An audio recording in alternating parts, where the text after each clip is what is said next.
Планот за имунизација е подготвен, ама конкретен датум кога Македонија ќе ги добие првите вакцини, здравствените власти немаат. Договорот за набавка на 200.000 вакцини од кинески Синофарм ќе биде подпишан во понеделник. Според најавите, во земјава најбрзо би требало да пристигнат кинеските вакцини, а во март се очекува да пристигне и вакцината на AstraZeneca преку Ковакс. За Фајзеровите вакцини кои ги чекаме од Србија, Филипче се уште не знае кога би пристигнале. И двата документи ги чекаме. И таа дозвола за извоз од Србија и нашиот драфт документ. Има некои ситни прашања кои што излегуваат практично од секојдневната комуникација која што имаме со представници на Pfizer, некои дополнителни информации кои што ги бараат од нас. Брзо се одговара, но ете тие документи се уште ги чекаме.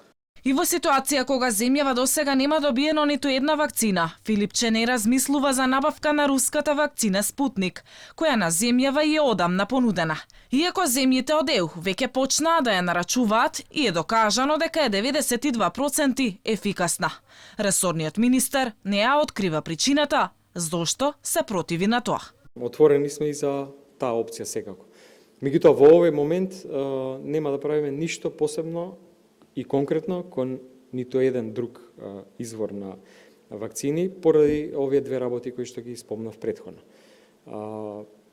Прво, за да започне и да видиме како ќе тече процесот на имунизација и понатаму за да видиме каква ќе биде динамиката со која што ќе стигнуваат вакцините од другите инструменти.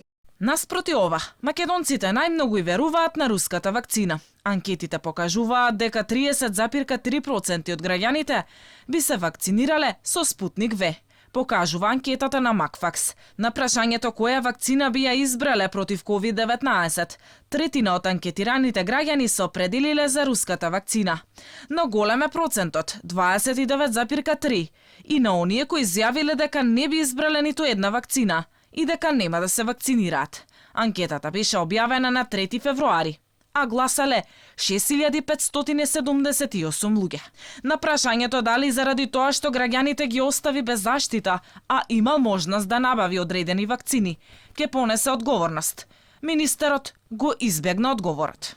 Чувствувате ли лична одговорност што ги оставивте македонските граѓани досега без ниту една вакцина? Истовремено земјава има меѓу една од највисоките стапки на смртност од вирусот.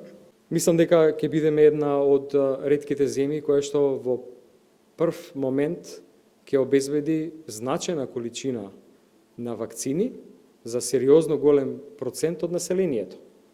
Сите земји се соочуваат со истиот предизвик. Според објавениот план, штом стигнат вакцините во Македонија, дневно ќе се вакцинираат од 2000 до 2500 граѓани. Први за вакцинација се возрастните и здравствените работници од ковид центрите.